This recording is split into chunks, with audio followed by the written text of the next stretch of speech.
They called her Queen Amaka, the goddess of beauty, the woman who transformed Lagos with lace fronts and Brazilian bundles. From Instagram influencers to Nollywood actresses, everyone wanted her wigs. But what they didn't know was each wig came with a price, and not the one on the tag, because soon her clients began to lose everything: their joy, their health, their lives, and it all traced back to one thing: the hair on their heads. Let me tell you a story that will make you think twice before you wear what you don't understand. Amaka came to Lagos with nothing but a travel bag, a dream, and a hunger for success that burned through her bones. She had grown up in Onitsha, under a widowed mother who sold roasted plantain by the roadside. From a young age, Amaka swore poverty would never be her portion. At 23, she took the night bus to Lagos and moved in with her cousin Uchichi in a cramped one-room in Ajegunle. She worked during the day as a receptionist and used her nights to sell cheap wigs on Instagram. Her page started slow, but Amaka was relentless. She watched YouTube tutorials, copied captions from influencers, took selfies in good light, and used slang that felt premium. In just 2 years, Amaka luxury hair grew from 300 followers to 75,000. Then everything changed. One day, a mysterious customer messaged her. A woman named Mama Ide, claiming to supply authentic, untouched virgin human hair. No mix, no spirit, no stain. She offered wholesale prices at a quarter of what Amaka's regular vendors charged. Amaka hesitated, too good to be true, but ambition whispered in her ears, "This is the shortcut you've been praying for." She took the risk. That night, 3 large black Ghana must-go bags arrived at her doorstep in a Danfo van. Inside were thick bundles of jet black hair, silkier than anything she had ever touched. It sold out in 48 hours. And from that point on, Amaka's life changed. Her followers doubled. Orders flooded in. Nollywood actresses reposted her. She moved from Ajegunle to Lekki Phase 1, bought a Benz, started flying to Dubai for vacation. But with the success came something else. The first report came from a customer named Zara, an influencer with 120,000 followers. She had just bought a 28-inch frontal wig from Amaka and wore it to a brand launch in Victoria Island. That night, she fainted at the event. Doctors couldn't find the cause. She recovered, but never got her voice back. Her career died with her silence. Then came Nancy, a fashion entrepreneur. She ordered 2 custom wigs, but days later, her boutique was robbed. Everything gone. Her landlord evicted her. Within a month, she was hawking second-hand bras in Balogun Market. By the 3rd case, whispers began.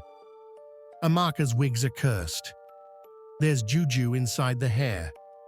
Some of them they see dead people in their dreams after wearing it. But Amaka refused to believe it. She chalked it up to jealousy, competition, witch hunt. Lagos was full of bitter people. Besides, her bank account was proof that God was blessing her hustle, until it got personal. Her cousin Uchechi, the same one who gave her a place to sleep years ago, was her biggest supporter. She loved wigs too, and Amaka always gifted her samples. One day, Amaka gave her a new curly unit, imported straight from Mama Edie's latest batch. Uchechi wore it to church that Sunday. By Wednesday, she was in a coma. Doctors were clueless. No accident, no illness. Just collapsed. Amaka sat beside her in the hospital, shaken for the first time. That night, she dreamed of a woman in white robes standing beside her cousin's bed. The woman had no eyes, only black, empty sockets, and she whispered, in a deep voice, "You carry what is not yours." Amaka woke up screaming. She called Mama Edie, but the number was suddenly unreachable. Her Instagram page, gone. No trace. She started digging. Asked her dispatch rider where the bags came from. He said he picked them up from a warehouse in Benin City. So, Amaka flew there. Benin was heavy with history, kingdoms, bloodlines, spirits. She tracked the address to an abandoned compound behind an old market square. A hunched old man swept the front. When Amaka asked about Mama Ed, the man chuckled. "She know they sell hair. She they collect spirit," he muttered in broken English. He pointed to a corner behind the building. There, Amaka found it, a shrine, untouched, with human skulls and ashes on the floor. Hair, black, long and braided, hung from the ceiling like decorations. A carved sign above the altar read, "The glory of the dead feeds the living, but only for a while." Amaka's knees buckled. The hair she had been selling was sacrificial hair, taken from corpses, used in spiritual rituals, traded for power. She wasn't selling wigs, she was selling destinies. The story might have died there, buried in fear, but Ifeanyi, a sharp young investigative journalist with a blog called Urban Eye Niger, had been watching. He noticed the pattern. All victims were linked to Amaka's business. He interviewed survivors, studied old receipts, compared bundles. He reached out to Amaka. At first, she denied everything. But days later, guilt cracked her voice. She invited him to her Lekki apartment and showed him the hair. "I didn't know," she whispered. "I was just trying to make it. I didn't know people were dying." Ifeanyi didn't judge. He just asked, "Would you wear one of your own wigs now?" She froze. "No." He published the exposé. It went viral. The curse beneath the wig trended on Twitter for weeks. Amaka's business crashed overnight. Clients demanded refunds. Past victims came forward. She was arrested briefly, but released. No concrete evidence, only testimony and suspicion. But her name was finished. Her shop was vandalized. She disappeared from social media. Some say she moved back to Onitsha. Others say she went mad. The exposé rocked Lagos, but Ifeanyi wasn't done. Something about the shrine in Benin bothered him. It wasn't just an isolated horror. It felt ancient, strategic. He returned to Benin, alone this time, guided only by the old man's warning. She dey collect spirit. Through contacts in the Oba's palace, he learned of an old sect called Omo Eda, loosely translated, Children of the Offering.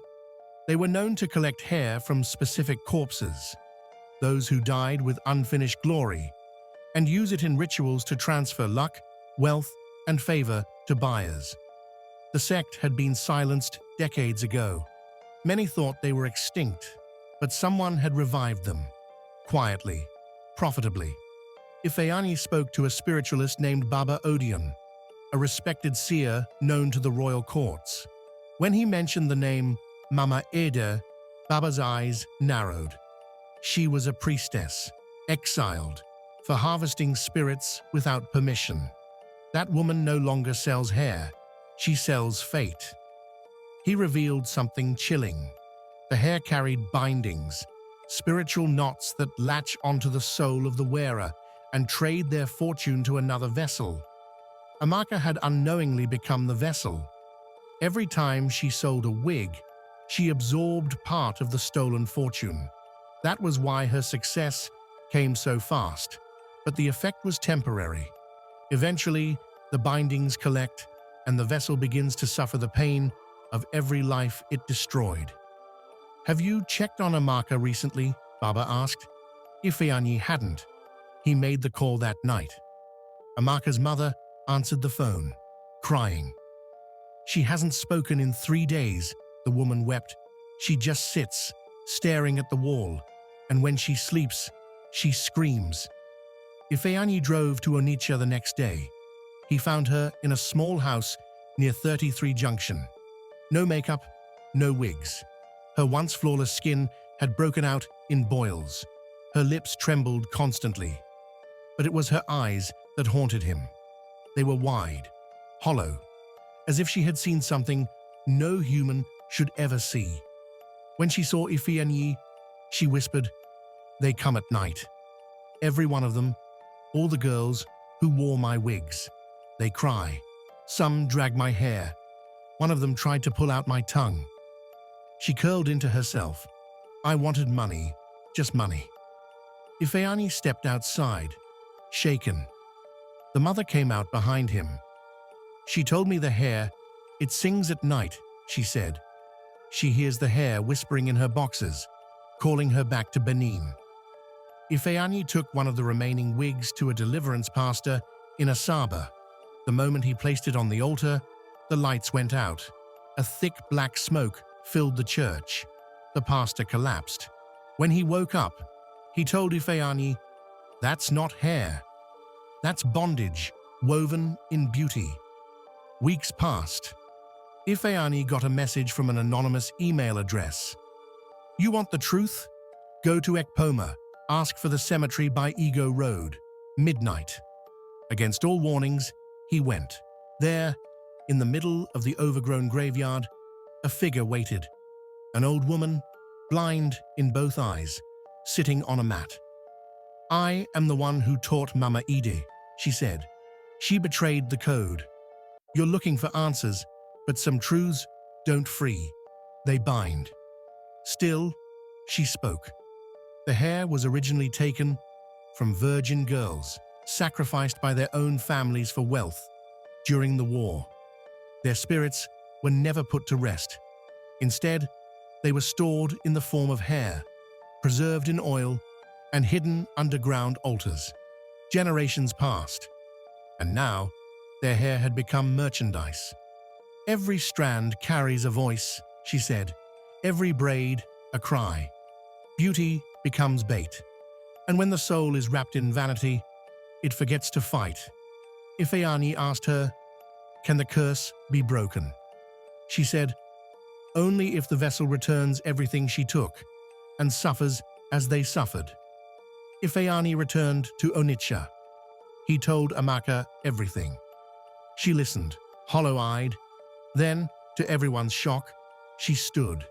She packed every remaining wig, every frontal, every bundle, and took it all back to Benin, alone.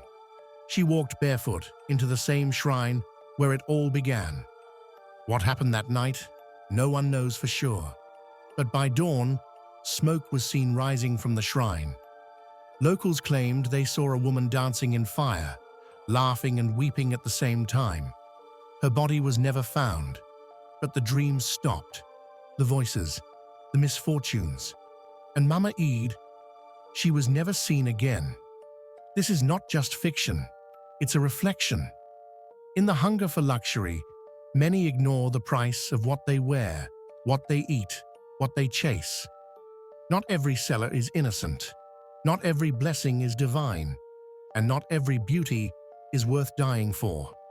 Be careful what you put on your head, because some wigs don't just style you, they strip your soul.